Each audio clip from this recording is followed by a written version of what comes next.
Vietnamese Radio. Kính thưa quý khán giả, hôm nay chúng tôi rất hân hạnh được tiếp đón ban tổ chức buổi ra mắt sách mang tựa đề South Vietnamese Soldiers Memories of the Vietnam War and After. Xin tạm dịch là Người lính Việt Nam Cộng Hòa, ký ức cuộc chiến Việt Nam trước và sau 1975. Trên đường dây điện thoại hiện nay là chúng tôi có sự tham dự của tác giả Phó Giáo sư Natalie, Úc-Châu, Nguyễn. Trước hết thì xin chào Andie, anh Thuần. Và I'd like to welcome Associate Professor Natalie. Nguyễn, are you still on the line there? Yes, thank you very much for inviting me on your program. Thank you.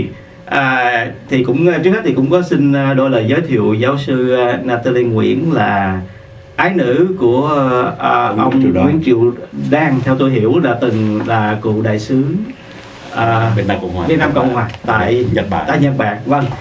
Có lẽ cái phần giới thiệu đi vào chi tiết hơn là tôi sẽ nhờ anh Thuần.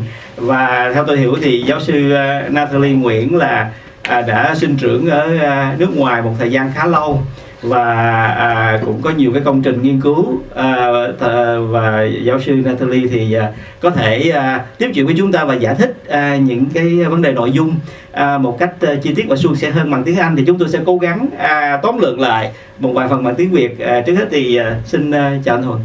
Xin kính chào luật sư Thân, luật sư Andie và Natalie Nguyễn và toàn thể quý thính giả của đài CVNA. Vâng, trước hết thì xin đặt câu hỏi với anh Thuần là xin anh cho biết ban tổ chức đã có ý định sẽ tổ chức một buổi ra mắt sách, theo tôi biết là vào ngày Chủ nhật 18 tháng 6 tại Trung tâm Văn hóa và Sinh hoạt Cộng đồng. Và xin anh cho biết lý do tại sao là ban tổ chức quyết định lại có một cái buổi sinh hoạt như thế này, và một vài cái chi tiết về buổi sinh hoạt ra mắt sách này. Dạ thưa, lý do thứ nhất là thực sự là chúng tôi cũng chưa được biết giáo sư Natalie Huỳnh. Thì anh Mai Văn Hưởng ở Canberra thì anh có gửi cái email lên và đề nghị cộng đồng của chúng ta tổ chức buổi ra mắt sách của giáo sư Natalie Nguyễn. Anh đã nói rằng là cái cuộc ra mắt sách của giáo sư Natalie Nguyễn đã được tiến hành tại Melbourne rất thành công, rồi sau đó ở Canberra và đồng thời bên Mỹ. Thì như vậy thì tại sao ở Sydney chúng ta không có tổ chức một buổi ra mắt sách như vậy, mặc dù bởi vì Sydney là một cái chỗ rất là đông đảo đồng bào, coi như là giống như cái nôi của Úc-Châu. Thành ra tôi nghĩ rằng là cái ý kiến đó thì thực sự ra là cái ý kiến rất là hay. Thành ra tôi cũng nói chuyện với tiến sĩ Hà Có Thắng là chủ tịch cộng đồng người Việt tự do để mà chúng tôi mượn cái trung tâm sinh hoạt cộng đồng để mà tiến hành cái buổi ra mắt sách này. Hi Natalie, my name is Andie, so I'm just going to be asking you a few questions about the book. First of all, can you just introduce to the audience a little bit about yourself? My name is Natalie Miền. I'm an associate professor and I'm also the director of the National Centre for Australian Studies at Monash University. I'm a graduate of the University of Oxford, and my whole career I've focused on Vietnam, in one sense or another. So my PhD was on Vietnamese Francophone literature, colonial and post-colonial literature, and then I shifted from literature to history when I won two very prestigious fellowships from the Australian Research Council to work on Vietnamese women and Vietnamese veterans. I've always been very interested in memory. And this is from my own experience as a child refugee in Australia.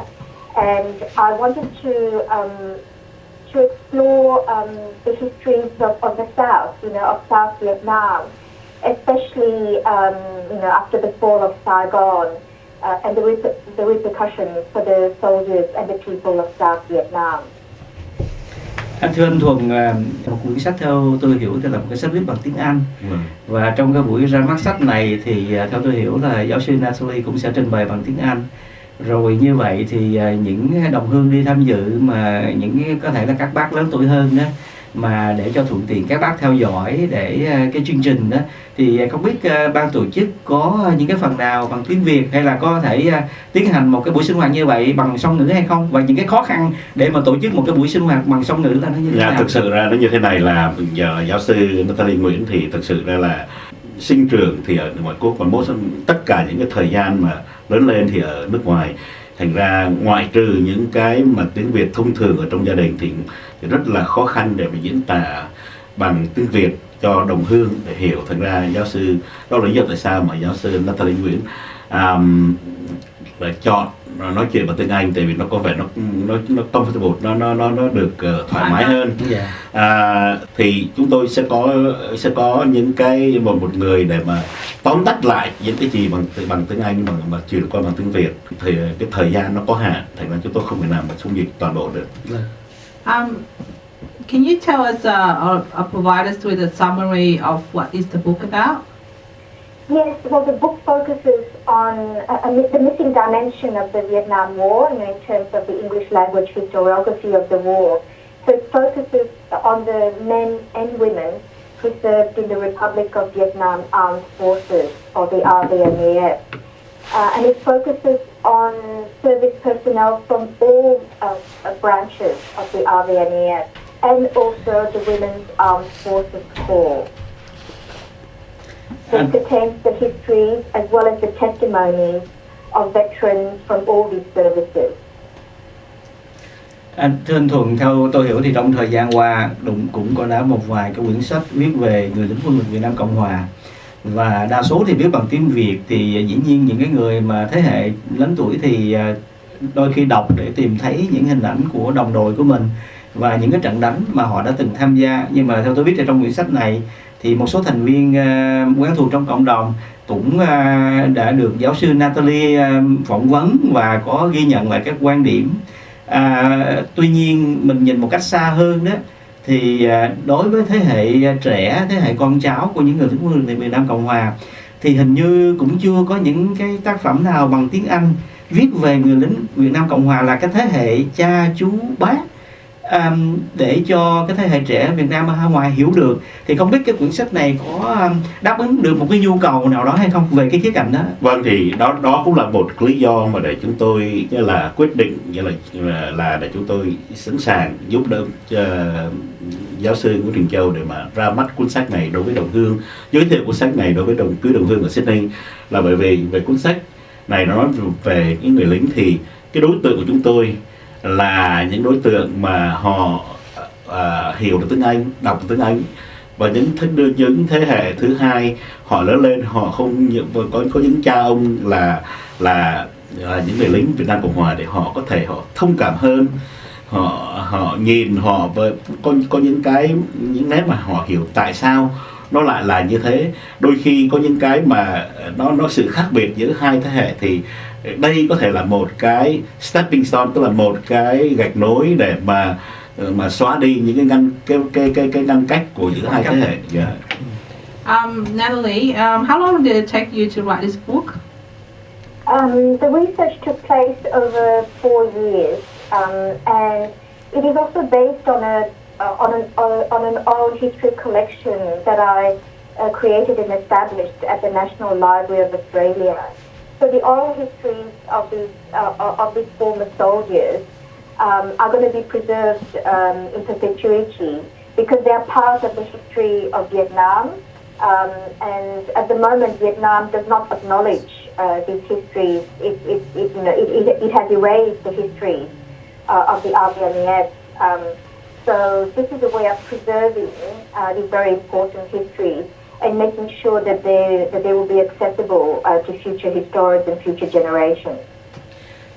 Thưa anh Thuần, nói về những cái sinh hoạt của cộng đồng, không chỉ là những cái sinh hoạt về văn hóa thôi, nhưng mà trong có một vài lần mà tôi có dịp đi lại trung tâm văn hóa và sinh hoạt cộng đồng để tham dự những cái phiên họp và là những cái sinh hoạt đó, thì tôi có cái cảm giác là chúng ta gọi là những người muôn năm cũ, chúng ta nhìn tới nhìn lui thì là toàn là những cái khuôn mặt rất là quen thuộc, và dĩ nhiên thì có cái điều đó rất là quý, là tại vì cũng là những cái dịp để mà thân hữu bạn bè hàng huyên gặp lại nhau, rồi hàng huyên tâm sự với nhau.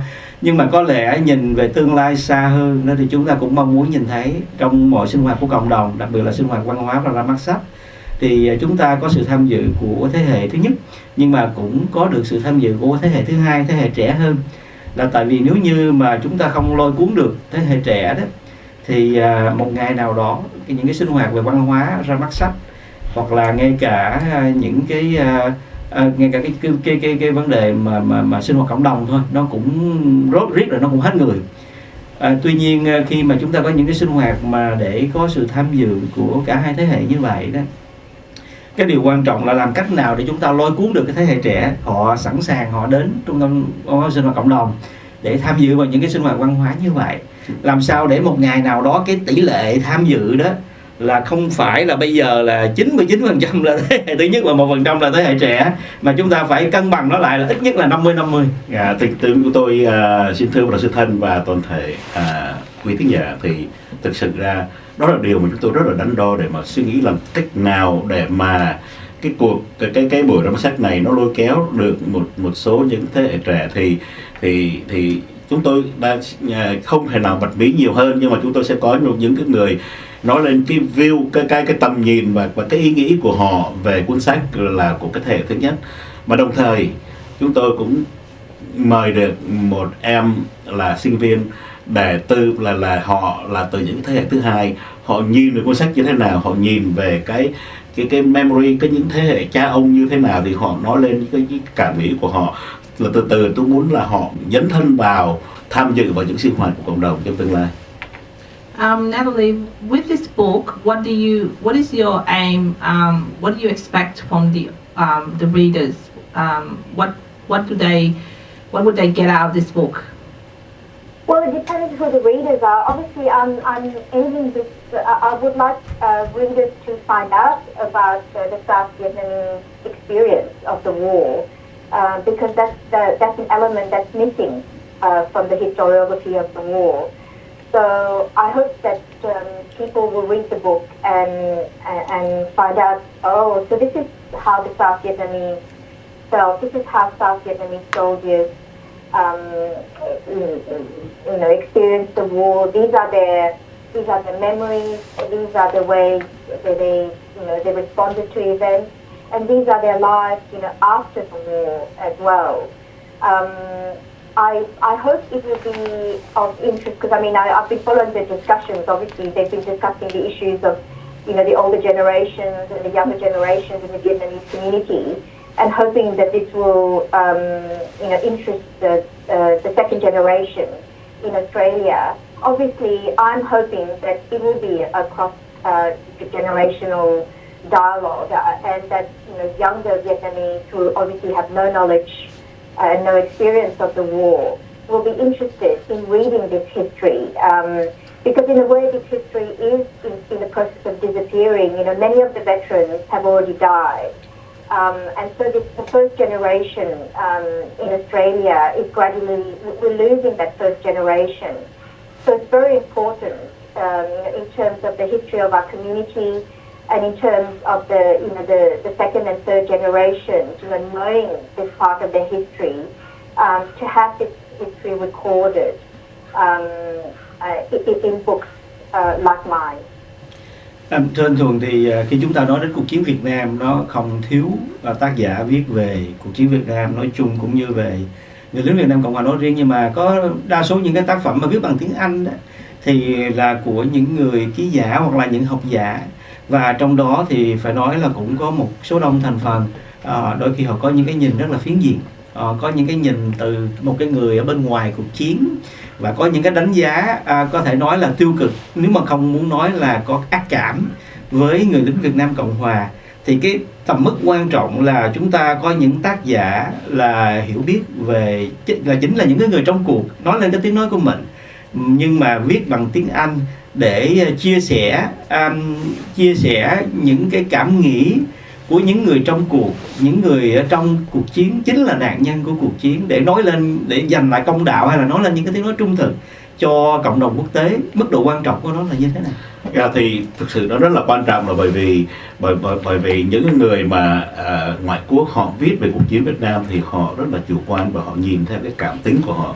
Còn đằng này thực sự ra thì giáo sư Nguyễn Châu đã phỏng vấn hơn 40 cựu chiến binh Việt Nam Cộng Hòa để mà hỏi họ về cái quá trình chiến đấu của họ thứ nhất, rồi tại sao họ đi và họ đi như thế nào đến đây, và họ gây dựng lại cuộc sống mới như thế nào, và họ sinh sống lại về sau là như thế nào.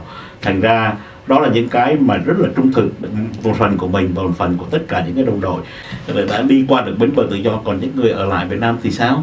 Thì họ suffer, và họ đương nhiên là họ sẽ chịu đựng rất là nhiều, cái nó không thể nào mà so sánh với những người mà ở đây được. Thành ra mà ngoài ra thì quý vị sẽ được biết rằng là một số người trong cộng đồng chúng ta thì được giáo sư Huyền Châu đã phỏng vấn ngày mà một ra mắt sách, để quý vị sẽ nhìn thấy những khuôn mặt mà mấy chục năm trước là nó như thế nào. Thành ra đó là những cái mà chúng tôi muốn gửi đến, để mà chúng tôi, đó là một cái nhịp cầu để chúng ta có thể cảm thông nhau.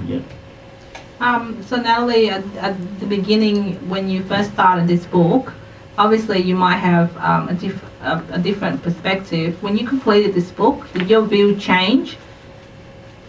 I can't really say that my view changed, because I mean I've been involved in research on Vietnamese refugees and on the war for 12 years now. So it's been a long interest for me. This desire to focus on the South Vietnamese experience of the war. I mean, one of the interesting things in my book is the service of women, South Vietnamese women who served in the Women's Armed Forces Corps of South Vietnam. Not many people know that, and not many people know that there were women who had 22-year careers in the armed forces. I mean, one of the women I interviewed served in the airborne division, and there's a photograph of her, parachuting out of planes.